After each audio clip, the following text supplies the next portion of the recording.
same shelter that once in a lifetime my family, lived in. And after college, I went back to, work in my community, and I noticed that, my family really benefited from resources in the community. So I wanted to make sure that I was part of that bridge in connecting families and individuals to resources. And at the time when I was working at the shelter, I realized that there was many factors that were, impacting the families, not only shelter, but also mental health was a big one. And that's why I, learned about NAMI and decided to join and be part of those efforts in reaching the community and bringing awareness to mental health. Hi, I have been with NAMI for over 24 years as a volunteer, most of that time. In the last 4 years, working full-time for them after retiring from the teaching.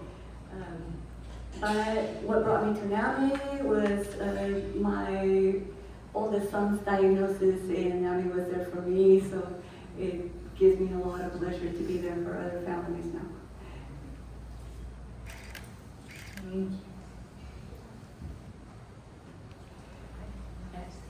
So each of us, all of us affiliates, we have the intention and the desire and the mission to be there for everyone in our community, in our serve all our population. But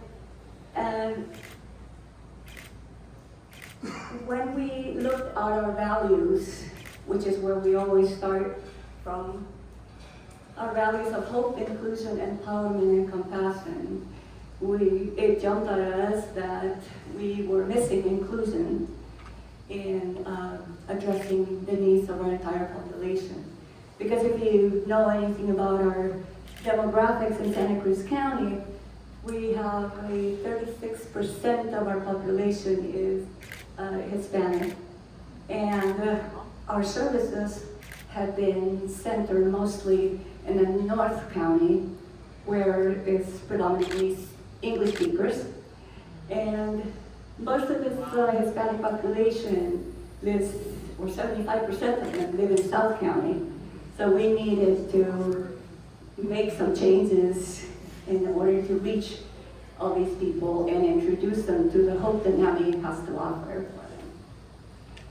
for them. We knew that we needed to have some shifts, and we identified that we wanted to take this population from stigma and fear to acceptance, and to knowing and understanding that mental illness is a medical condition, not a behavior, but families tend to think that their loved ones are misbehaving, especially with adolescents and young adults.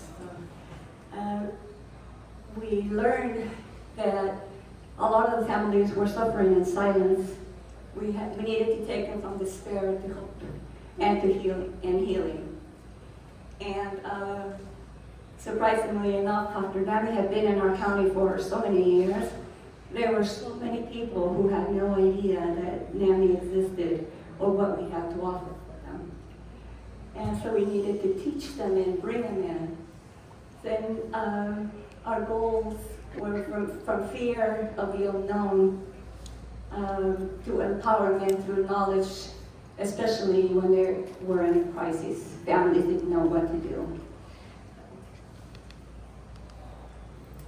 Thank you. So once we realized, wait a minute, we're missing a whole group of people, we started to identifying the gaps and setting a goal. And these are some of the first steps that we were asking ourselves, like what programs are currently being offered and what programs are we missing. That's when we realized, wait a minute, we only have one Spanish support group for families that's meeting once a month.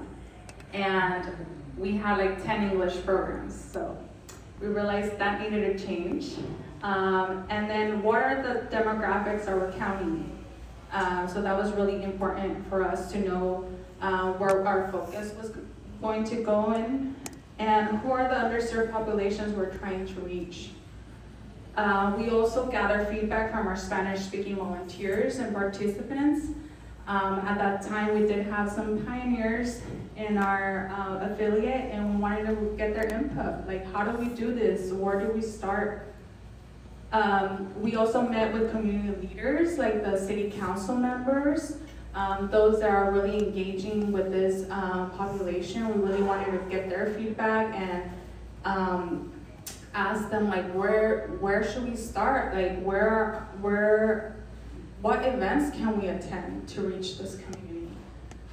So that was really important for us. And we also work with our behavioral health department because we wanted to ask them what the current need was. So those are some of the steps that we took to start beginning our work in outreaching the Hispanic Latinx community.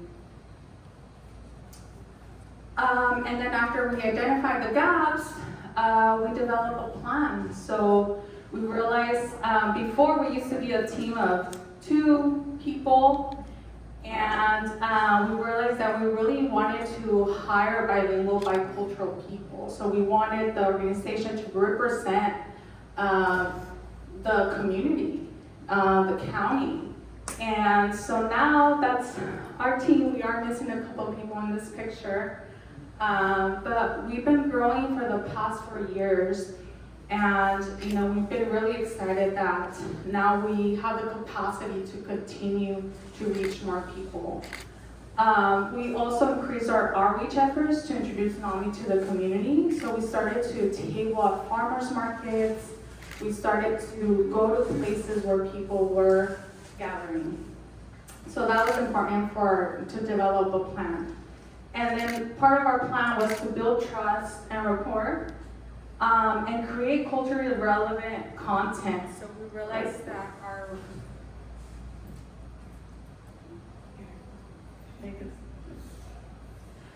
so it was really important for us to create materials that were easy to understand and that had language that people were able to connect with.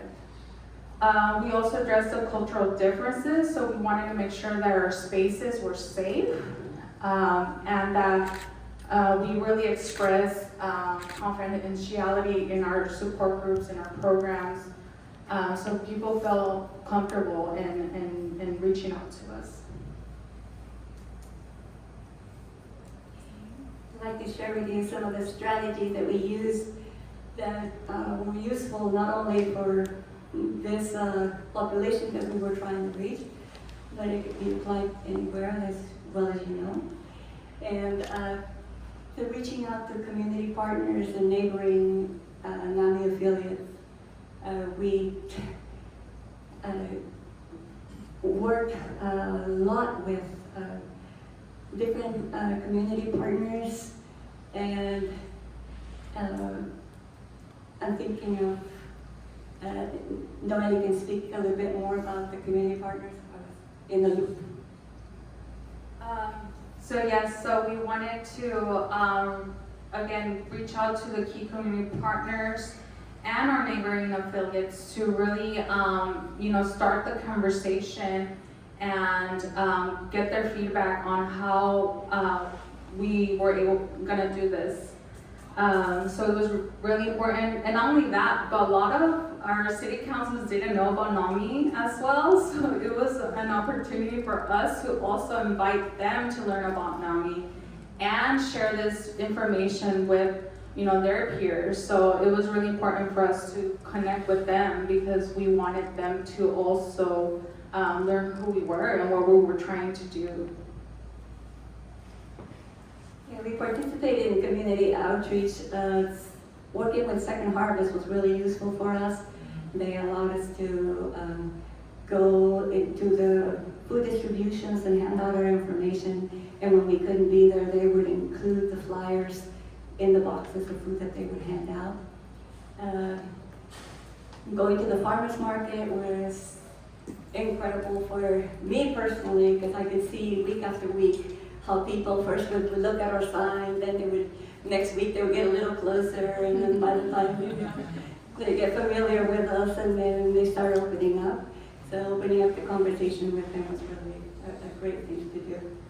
And we partner with local clinics and community organizations, like Salud para la Gente, and I'm going to say more about that. Yes, so we actually partner with one of our local clinics, and we started to share with them about NAMI and what we do, and they invited us to be in their space, and I think for the past 3 years, every Thursday they schedule a patient to meet with someone from our affiliate and talk about the resources that we have available. So that's one thing that has really helped, especially because this local clinic is a very trusted organization in the Latinx and Hispanic community. And we partner with our schools and colleges for Suicide Prevention Week. They would invite us to come in and bring all our table information, and also the schools, the high schools, and even elementary schools. During Parents' Night, they would invite us, and that was really great in connecting with youth and with their parents. And they loved all the stuff that we would bring, the little stress balls and stuff like that with NAMI on them, and then they get to know who NAMI was.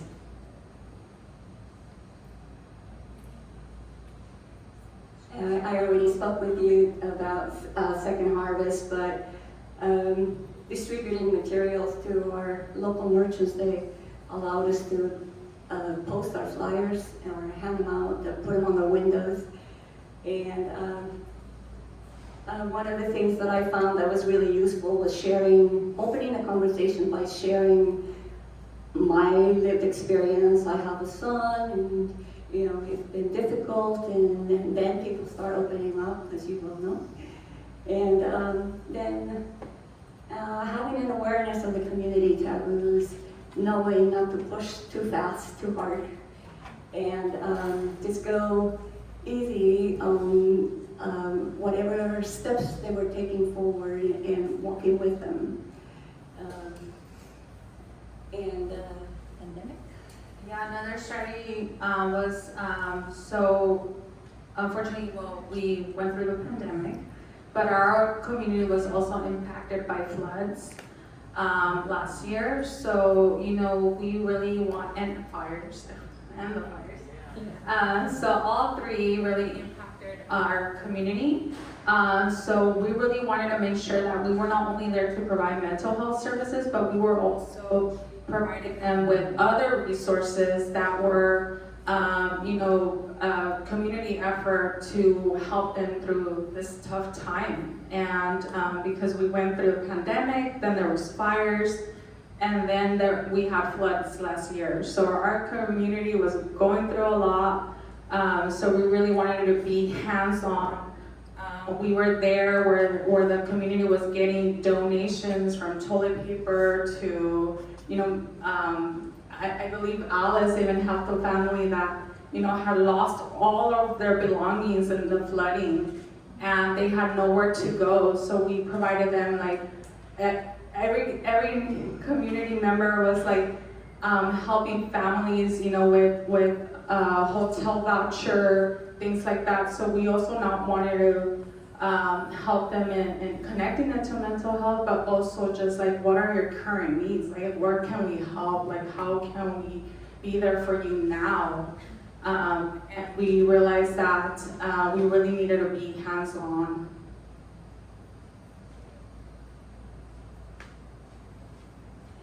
Our office used to be in Santa Cruz, North County.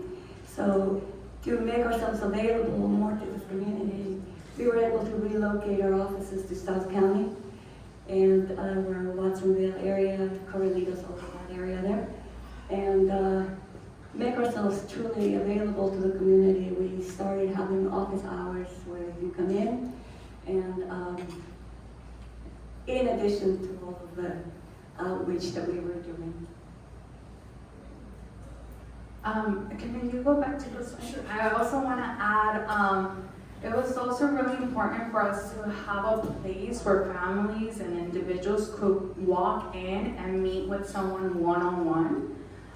Because there's times where if you give someone, especially in this, the Latinx and Hispanic community, one thing that I have found is that if you give them a phone number, they won't necessarily call, but if you tell them, hey, go to this building and meet with Alex, like, they'll be there. So if you tell them, like, meet with Alice, she'll be there at 2, and they will show up, and they're willing to have that conversation. But if you give them the resource and just a phone number, maybe if you give them a phone number and a name, that would help too. But for us, it was really important to have, to connect the community with the people doing the work, right? So like really letting them know, like, this is Alice, like this is Alex, this is our team, to really build that relationship.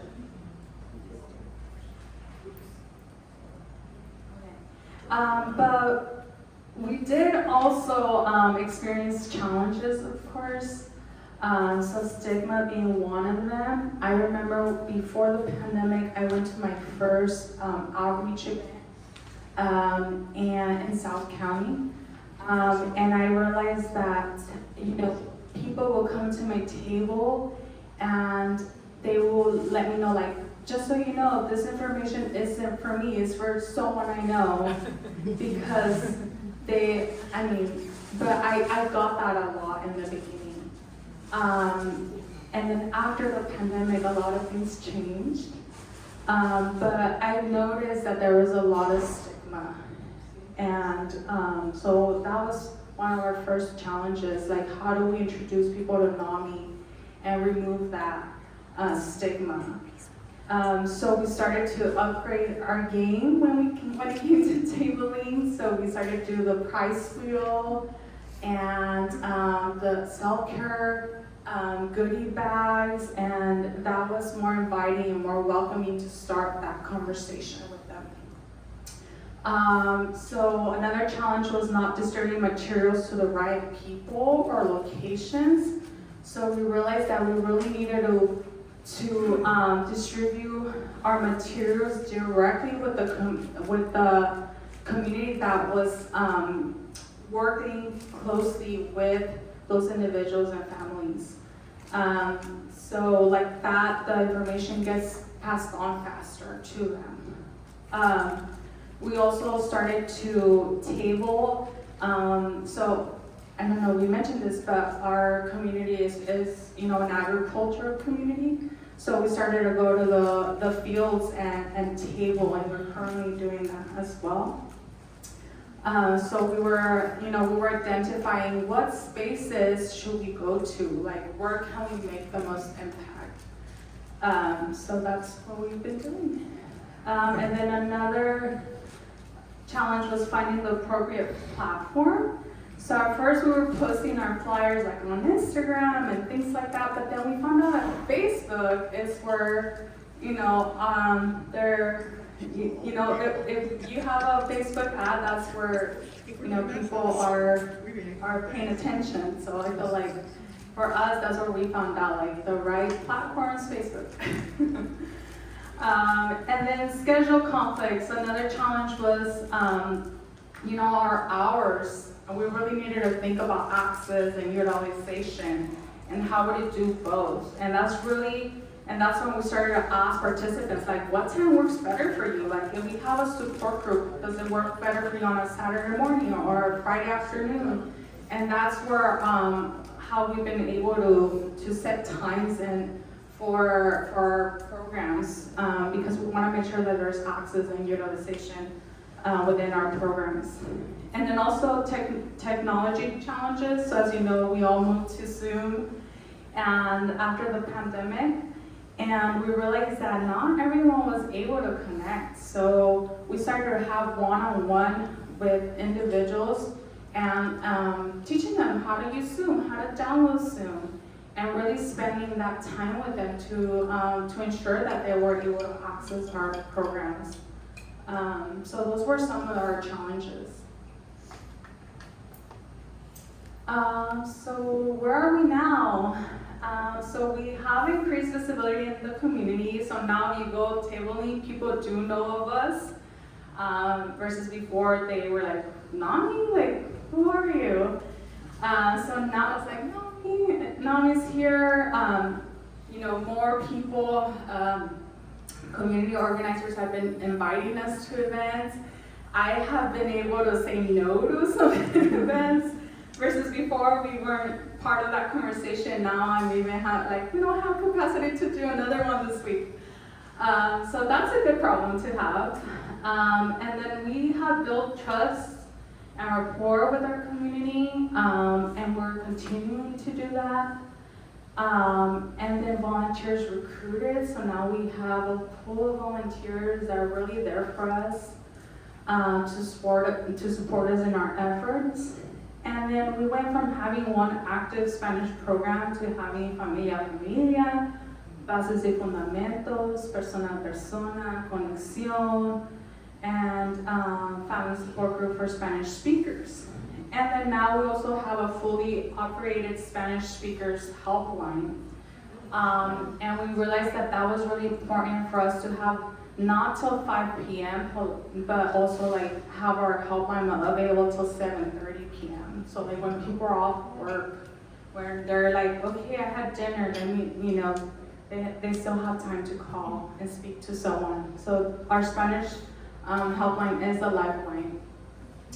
And then in our speaker meetings, we are making sure that we're providing Spanish interpretation. So any event that we have, we want to make sure that there's an interpreter there translating into Spanish. But of course, all of this work wouldn't be possible without NAMI California. And special shout out to Marche here and Cal. And I also want to really give a special thanks to NAMI Monterey and NAMI Santa Clara. Erica, Kathy, we have, had those first conversations with the two of you when we first were starting. You were just so open and welcoming to share your ideas and what you did to grow your Spanish programs. Same with NAMI Monterey, our neighbors, we really reached out to them too. And so this was really like a community effort, a team effort, and I do want to say special thanks to Zenobia Pichardo, Rosa Alvarez, Rosa Rivas. You don't know them, you're great here. But they have really, helped us in ensuring that, we're able to do this. And like we said, NAMI, you're not alone. We definitely didn't feel that we were alone in this effort. So thank you all. Thank you. Thank you, Alice and Noeli, for the amazing work that you guys are doing. It's really amazing to see those. There's a question. Oh yes.